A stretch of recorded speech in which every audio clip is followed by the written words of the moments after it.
اب قرآن حکیم کی ایک بڑی اہم ترین آیت آ رہی ہے، سورۃ الحجر آیت نمبر 87، اور اس کے اندر ایک بہت بڑا ٹروتھ اللہ تعالیٰ نے ریویل کیا ہے اپنی وحی کے اعتبار سے۔ سورۃ الفاتحہ کی اہمیت کے اوپر یہ آیت مبارکہ ہے، اور اسی لیے میں یہ کہا کرتا ہوں کہ سورۃ الفاتحہ قرآن حکیم کی وہ واحد سورت ہے جس کی فضیلت قرآن میں آئی ہے۔ باقی کسی سورت کی فضیلت قرآن میں نہیں آئی، احادیث میں آئی ہے۔ یہ واحد سورت ہے جس کی فضیلت اللہ تعالیٰ نے قرآن میں بیان کی ہے۔ اسی لیے میں نے ایک پورا لیکچر ریکارڈ کروایا تھا 2 نشستوں میں، مسئلہ نمبر، بلکہ 3 نشستیں تھیں، مسئلہ نمبر 112A B اور C، جس میں قرآن حکیم کی تلاوت کے فضائل اور قرآن حکیم کی 12 صورتوں کے فضائل صحیح الاسناد احادیث کی روشنی میں۔ تو پہلے نمبر پر سورۃ الفاتحہ کی میں نے فضیلت بیان کی تھی، اور اس میں میں نے جملہ بولا تھا کہ قرآن حکیم کی نمبر 1 سورت فضیلت کے اعتبار سے سورۃ الفاتحہ ہے، اور اس کی سپورٹ میں احادیث بھی موجود ہے۔ یہ وہ آیت آ رہی ہے سورۃ الحجر آیت نمبر 87، وَلَقَدْ آتَيْنَاكَ سَبْعًا مِّنَ الْمَثَانِي، اور بے شک اے محبوب صلی اللہ علیہ وسلم ہم نے آپ کو عطا فرمائی ہے 7 آیات جو بار بار دہرا کر پڑھی جاتی ہیں، وَالْقُرْآنَ الْعَظِيمِ، اور قرآن عظیم بھی عطا فرمایا۔ آپ اندازہ کریں، حالانکہ سورۃ الفاتحہ قرآن میں شامل ہے، لیکن اللہ تعالیٰ نے اسے ڈسٹنگوش کر کے بیان کیا کہ ہم نے سورۃ الفاتحہ اور قرآن عظیم عطا فرمایا، یعنی قرآن حکیم میں بھی اہم ترین چیز سورۃ الفاتحہ۔ جیسا کہ سورۃ الفاتحہ میں عبادت اللہ نے کہا ہوا ایاک نعبد و ایاک نستعین، اے اللہ ہم صرف تیری ہی عبادت کرتے ہیں اور تجھی سے غائب میں مدد مانگتے ہیں، دعا تجھی سے کرتے ہیں۔ حالانکہ دعا بھی عبادت ہے، الدعاء هو العبادہ، لیکن وہ اتنی خاص چیز تھی کہ اس کو عبادت کے ساتھ ڈسٹنگوش کیا، ایاک نعبد و ایاک نستعین، اے اللہ عبادت بھی تیری کرتے ہیں اور دعا بھی تجھی سے مانگتے ہیں۔ حالانکہ دعا بھی عبادت ہے، اس کو امپورٹنس کے لیے کہ دعا جو ہے یہ بڑی امپورٹنٹ چیز ہے۔ تو یہاں پر بھی اللہ تعالیٰ نے قرآن حکیم کے ساتھ پرٹیکولرلی سورۃ الفاتحہ کا ذکر پہلے کیا اور پھر قرآن حکیم کا بھی ذکر کیا، اور پھر ساتھ کیا ارشاد فرمایا، لا تمدن عینیک الی ما متعنا به ازواجا منہم، اے محبوب صلی اللہ علیہ وسلم کبھی بھی آپ آنکھ اٹھا کر بھی ان لوگوں کی نعمتوں کی طرف مت دیکھیے گا جو ہم نے دنیا میں لطف اندوز ہونے کے لیے لوگوں کو مختلف طبقات کو دی ہیں، ولا تحزن علیہم، اور نہ ہی ان کی گمراہی پر کبھی غم کھائیے گا، واخفض جناحک للمؤمنین، ہاں جو بات ماننا چاہتے ہیں ان کے لیے آپ صلی اللہ علیہ وسلم اپنے کندھوں کو جھکا کر رکھیے گا، ان کے لیے آپ صلی اللہ علیہ وسلم جو ہے وہ اپنی چادر بچھائیے گا، ان کو پروٹوکول دیں، یعنی اصحاب صفا، یہ باقی جگہ قرآن حکیم میں آتا ہے، یہ اصحاب صفا اس سے مراد ہے، جو سب کچھ 155 صحابہ سب کچھ وقف کر کے مدینہ شریف میں مسجد نبوی میں آپ صلی اللہ علیہ وسلم سے دین سیکھنے کے لیے آئے ہوئے تھے۔ تو اللہ تعالیٰ نے فرمایا کہ ہم نے آپ کو سورۃ الفاتحہ اور قرآن حکیم جیسی جب نعمتیں دی ہیں تو آپ یہ دنیا کی نعمتوں کی طرف آپ نے نہیں دیکھنا، یہ اس کے ساتھ اس کا کنٹراسٹ بنتا ہے کہ آپ کو تو ہم نے اتنی بڑی نعمت دی سورۃ الفاتحہ جو کہ بار بار 7 آیات ہیں دہرائی جانے والی، اور قرآن عظیم، یہ ہے اصل میں نعمت۔ یہ بار بار جو دہرانے جانے والی آیات ہیں یہ ہمیں بھی پتہ ہے، پوری امت کا اجماع ہے، اہل سنت ہوں، اہل تشیع ہوں، سب کے سب مسلمان اپنی ہر نماز کی ہر رکعت میں سورۃ الفاتحہ پڑھتے ہیں، اس کے بغیر تو نماز ہی نہیں ہوتی۔ صحیح بخاری اور مسلم کی متفق علیہ حدیث ہے، بخاری میں 756 اور مسلم میں 874، لا صلاۃ لمن لم یقرأ بفاتحۃ الکتاب، اس کی نماز ہی نہیں ہوتی جو سورۃ الفاتحہ کتاب کو کھولنے والی، یعنی سورۃ الفاتحہ جو مقدمہ ہے قرآن کا، اس کو تلاوت نہ کر لے۔ اسی لیے اللہ تبارک و تعالیٰ نے اس کی امپورٹنس یہاں پر بیان کی، اور فاتحہ خلف الامام سے متعلق بڑی ڈیٹیل گفتگو آلریڈی 2 گھنٹے میں کر چکا ہوں، مسئلہ نمبر 84 کے نام سے اہل سنت پاک.com پر فاتحہ خلف الامام سے متعلق فرقہ وارانہ نظریات کا تحقیقی جائزہ، لہذا میں یہاں پر ڈیٹیل میں نہیں جاؤں گا، بس 2-4 باتیں میں یہاں پر عرض کر دوں کہ صحیح بخاری میں حدیث ہے انٹرنیشنل نمبر کے مطابق 5006 نمبر، اسی آیت کے کانٹیکسٹ میں، یہاں تو آیا نا 7 بار بار دہرائی جانے والی جو ہے وہ آیات، لیکن وہ کون سی آیات ہے اس کا ذکر صحیح بخاری 5006 نمبر حدیث انٹرنیشنل نمبر کے مطابق آپ صلی اللہ علیہ وسلم سے صحابہ نے عرض کی، اے اللہ کے محبوب صلی اللہ علیہ وسلم، آپ نے ہم سے وعدہ فرمایا تھا کہ آپ صلی اللہ علیہ وسلم اعظم سورۃ من القرآن ہمیں تعلیم فرمائیں گے، قرآن کی سب سے عظیم سورت جو ہے وہ آپ ہمیں تعلیم فرمائیں گے۔ تو آپ صلی اللہ علیہ وسلم اپنا وعدہ پورا کیجئے اور ہمیں بتائیے کہ قرآن حکیم کی سب سے عظیم سورت کون سی ہے۔ صحیح بخاری 5006 نمبر حدیث۔ تو آپ صلی اللہ علیہ وسلم نے فرمایا وہ سورت ہے الحمدللہ رب العالمین۔ آپ صلی اللہ علیہ وسلم نے یہ سورۃ الفاتحہ کا ذکر کیا اور پھر ساتھ ہی فرمایا یہی آیت مبارکہ کا ذکر کیا، ہی سبع المثانی والقرآن العظیم، یہ ہے سبع مثانی 7 بار آیات دہرائی جانے والی اور قرآن عظیم۔ اب وہاں پر آتا ہے وہ عربی لنگوسٹک کا مسئلہ ہے، وہاں قرآن العظیم آتا ہے، یہاں پر قرآن حکیم میں ہے قرآن العظیم۔ تو معنی ایک ہی بنتا ہے، زبر زیر کے اعتبار سے جو اعراب کے اعتبار سے اس کی جو حالت بدلتی ہے وہ ٹیکنیکل ایک ڈسکشن ہے۔ رسول اللہ یا رسول اللہ کہا جاتا ہے اور محمد الرسول اللہ کہا جاتا ہے، یہ اب ایک ٹیکنیکل ڈسکشن ہے، وہ یا کی وجہ سے پیش زبر میں بدل جاتی ہے۔ تو آپ صلی اللہ علیہ وسلم نے فرمایا یہ ہیں وہ 7 آیات جو بار بار دہرائی جاتی ہیں اور قرآن عظیم اللہ تعالیٰ نے جو مجھے عطا فرمایا۔ تو سورۃ العظم، اور یہاں پر آپ غور کریں صحیح بخاری کی اس حدیث میں آپ صلی اللہ علیہ وسلم نے یہ نہیں فرمایا کہ سورۃ الفاتحہ ہے بسم اللہ الرحمن الرحیم الحمدللہ رب العالمین،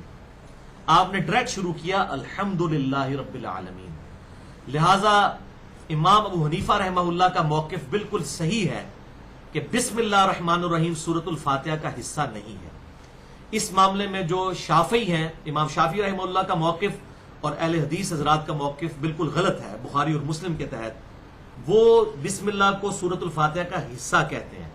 حالانکہ بخاری کی اس حدیث میں واضح ہے، آپ صلی اللہ علیہ وسلم نے فرمایا قرآن کی سب سے عظیم سورت ہے الحمدللہ رب العالمین۔ تو یہ تو ہو ہی نہیں سکتا تھا کہ آپ پہلی آیت چھوڑ دیتے۔ اور اسی کے سپورٹ میں اگلی حدیث صحیح مسلم میں 4 حدیثیں ہیں جو بالکل کلیئر کر دیں گی کہ سلفیوں کا موقف اہل حدیث کا بھی غلط ہے اور امام شافعی رحمہ اللہ کا بھی غلط ہے۔ اجتہادی غلطی لگی، اللہ تعالیٰ معاف کرے۔ امام حنیفہ کا موقف ٹھیک ہے کہ سورۃ الفاتحہ کا حصہ بسم اللہ الرحمن الرحیم نہیں ہے، لہذا الحمدللہ رب العالمین یہ پہلی آیت ہے، الرحمن الرحیم دوسری، مالک یوم الدین تیسری، ایاک نعبد و ایاک نستعین چوتھی،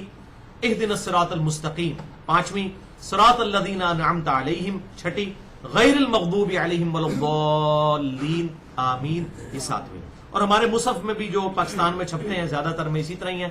سعودی عرب والے جب چھاپتے ہیں تو وہ بسم اللہ کو 1 نمبر دیتے ہیں، لیکن یہاں پر بھی اہل حدیث کا جو ادارہ ہے دارالسلام، ان کے 1 سے زیادہ قرآن پاک ہیں جس میں انہوں نے سورۃ الفاتحہ کو میں بسم اللہ کو پہلی آیت کا نمبر نہیں دیا ہوا۔ یہاں پر بھی یعنی اہل حدیث میں بھی ایسے لوگ موجود ہیں جو اس کو ایکسپٹ کیے ہوئے ہیں۔ بل وہ اگلی حدیث بخاری سے بھی ثابت ہوا، مسلم میں حدیث 878 سے لے کر 881 تک 4 طرق ہیں کہ حضرت ابو ہریرہ رضی اللہ تعالیٰ عنہ کہتے ہیں کہ آپ صلی اللہ علیہ وسلم نے فرمایا اس کی نماز ناقص ہے ناقص ہے ناقص ہے جو نماز میں سورۃ الفاتحہ نہیں پڑھتا۔ تو اصحاب نے عرض کی حضرت ابو ہریرہ سے کہ اگر ہم امام کے پیچھے ہوں تو پھر ہم کیا کریں؟ تو امام ابو ہریرہ کا فتویٰ سنیں، امام حنیفہ کا نہیں، امام شافعی کا نہیں، امام ابو ہریرہ کا رضی اللہ تعالیٰ عنہ۔ انہوں نے کہا اقرا بہا فی نفسک، اپنے جی میں آہستہ آہستہ اسے پڑھتے جاؤ۔ اقرا کے الفاظ ہیں، جی میں سوچنا نہیں ہے، تخیل نہیں ہے، تفکر نہیں، تفکر بھی عربی کا لفظ ہے، وہ کہہ سکتے تھے تفکر کرو، اقرا دل میں پڑھو، جیسے ہم بھی کہتے ہیں کہ زور اثر میں ہم دل میں پڑھتے ہیں، یعنی آہستہ آواز سے امام کے ساتھ اس کو پڑھو، ظاہر ہے وہ سکتوں میں ہی پڑھنا ہوگا، چاہے آیات کے درمیان سکتے ہوں یا رکوع سے پہلے سکتا، کسی بھی سکتے میں پڑھا جائے گا۔ مسئلہ نمبر 84 سن لیں، اس میں نے بتایا۔ اور پھر انہوں نے حضرت ابو ہریرہ نے کہا کہ میں نے نبی صلی اللہ علیہ وسلم سے یہ بات سنی، صحیح مسلم 878 سے لے کر 881 تک 4 احادیث، کہ اللہ تعالیٰ ارشاد فرماتا ہے، حدیث قدسی ہے کہ میں نے نماز اپنے اور اپنے بندے کے درمیان برابر تقسیم کر لی ہے۔ سورۃ الفاتحہ کو پوری نماز آپ صلی اللہ علیہ وسلم نے ارشاد فرمایا، بلکہ اللہ نے ارشاد فرمایا، حدیث قدسی۔ اللہ تعالیٰ فرماتا ہے جب میرا بندہ کہتا ہے الحمدللہ رب العالمین، تو میں کہتا ہوں میرے بندے نے میری حمد بیان کی۔ اب دیکھیں یہاں پر بھی حدیث قدسی میں یہ نہیں آیا کہ جب میرا بندہ کہتا ہے بسم اللہ الرحمن الرحیم، تو اس کا مطلب ہے صحیح مسلم سے بھی پتا چلا بسم اللہ سورہ فاتحہ کا حصہ نہیں ہے، لیکن نماز میں پڑھنی چاہیے، سنت ہے، ہر دفعہ جب بھی فاتحہ پڑھیں اس سے پہلے ہم پڑھتے ہیں، ہم یہ نہیں کہہ رہے کہ وہ نہ پڑھے، سنت ہے تو چھوڑ دیں، پڑھنی ہے لیکن اس کا حصہ نہیں ہے، کسی بھی سورت کا حصہ نہیں سوائے سورۃ النمل کے۔ اس پہ میں نے ٹیکنیکل ڈسکشن کی ہے مسئلہ نمبر 89 میں، بسم اللہ کے حوالے سے جتنی بھی قرآن حکیم میں ٹیکنیکل ڈسکشن ہے وہ میں نے مسئلہ نمبر 89 کے اندر کی ہے۔ بہرحال تو جب میرا بندہ کہتا ہے الحمدللہ رب العالمین، میں کہتا ہوں میرے بندے نے میری حمد بیان کی۔ جب وہ کہتا ہے الرحمن الرحیم تو میں کہتا ہوں میرے بندے نے میری ثنا کی۔ جب وہ کہتا ہے مالک یوم الدین تو میں کہتا ہوں کہ میرے بندے نے میری بزرگی کا اعتراف کر دیا۔ اللہ تعالیٰ ہر آیت پہ ہر بندے کو جواب دیتا ہے۔ یہی تو حضرت ابو ہریرہ بتانا چاہ رہے ہیں کہ جب تم فاتحہ نہیں پڑھو گے جواب کیسے آئے گا؟ سورۃ الفاتحہ تو پرسنل ریلیشن شپ ہے انسان کا، اسی لیے میں کہتا ہوں اکثر لوگ پوچھتے ہیں فلانے دے پیچھے نماز ہوتی ہے کہ نہیں ہوتی، میں کہنا جیڑا سورہ فاتحہ پڑھتا ہے وہ ہر بندے دے پیچھے ہو جاتی ہے، کیونکہ وہ فاتحہ پڑھ کے اللہ کے ساتھ اس کا تعلق قائم ہے، چاہے کوئی بدعتی بھی ہے، کوئی فرق نہیں پڑتا۔ تو جب وہ کہتا ہے مالک یوم الدین تو میں کہتا ہوں میرے بندے نے میری بزرگی کا اعتراف کر لیا۔ اور جب وہ کہتا ہے ایاک نعبد و ایاک نستعین تو پس یہ میرے اور میرے بندے کے درمیان کامن بانڈ ہے، یہ کامن آیت ہے۔ اب دیکھ لیں اس سے بھی پتا چلا یہ چوتھی آیت بنتی ہے۔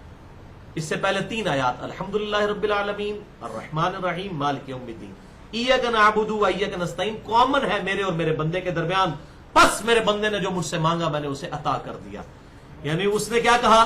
اچھا اس کو بھی آپ چوتھی آیت کو بھی ادا کر سکتے ہیں، ایاک نعبد، اے اللہ ہم تیری عبادت کرتے ہیں، اور ساتھ ہی ہم نے پھر اللہ سے سوال بھی کیا وَإِيَّاكَ نَسْتَعِينُ، اللہ دعا تجھ سے مانگتے ہیں، تو اللہ تعالیٰ فرماتا ہے میں نے قبول کر لی۔ اور پھر اگلی 3 آیات کے اندر وہ دعا بھی ہے اهْدِنَا الصِّرَاطَ الْمُسْتَقِيمَ صِرَاطَ الَّذِينَ أَنْعَمْتَ عَلَيْهِمْ غَيْرِ الْمَغْضُوبِ عَلَيْهِمْ وَلَا الضَّالِّينَ آمین۔ تو اللہ تعالیٰ فرماتا ہے کہ میرے بندے نے جو مجھ سے مانگا میں نے اسے عطا کر دیا۔ جب یہ 3 آیات پڑھتا ہے تو 3 آیات اس طرف 3 اس طرف، درمیان میں ایاک نعبد و ایاک نستعین، اس میں بھی واو کو آپ سینٹر کریں تو ایاک نعبد، یہ 3 آیات اور پلس یہ چوتھی کی آدھی آیت اللہ کی تعریف، اور اگلی 3 آیات اور یہ اس میں ایاک نستعین اللہ سے دعا۔ تو اب وہ آپ کو بات سمجھ آئے گی جو اس حدیث کے شروع میں تھی، میں نے نماز اپنے اور اپنے بندے کے درمیان آدھی آدھی تقسیم کر لی ہے۔ آد جو ہے نا وہ ایاک نعبد وا کے اوپر آد ہوتا ہے۔ اس سے پہلے آپ دیکھ لیں 3.5 آیات اللہ کی تعریف ہے، اگلی 3.5 آیات جو ہے وہ اللہ تعالیٰ سے دعا ہے۔ یہ ہم نے اللہ تعالیٰ سے جو ہے وہ تعریف کی، اللہ تعالیٰ کی طرف ہم نے اس کی تعریف بیان کی، اور اگلی 3.5 آیات کے اندر اللہ تعالیٰ نے ہماری دعا قبول کر لی، وہ بندے کے لیے، یہ اللہ کے لیے خاص، وہ بندے کے لیے، یہ ہے وہ چیز الحمدللہ۔ تو بہرحال سورۃ الفاتحہ کی امپورٹنس کے حوالے سے مسئلہ نمبر 112 بھی دیکھ لیں، اور مسئلہ نمبر 84 بھی، اس میں نے ڈیٹیل کے ساتھ یہ بتایا ہے۔ بخاری اور مسلم کی متفق علیہ ایک حدیث میں اسے ام القرآن بھی کہا گیا سورۃ الفاتحہ کو، قرآن کی ماں، قرآن کی جڑ، پورے قرآن کا مقدمہ اس کے اندر موجود ہے سورۃ الفاتحہ کے اندر۔ قرآن جو ہے جس بنیاد پہ کھڑا ہے وہ ام القرآن، بخاری اور مسلم میں آتا ہے سورۃ الفاتحہ ہے۔ اس کے علاوہ بھی سورۃ الفاتحہ کے کافی فضائل ہیں، دم کرنے کے حوالے سے اور اس کی امپورٹنس کے اعتبار سے مسئلہ نمبر 112 بھی میں نے ڈیٹیل سے بیان کی ہے۔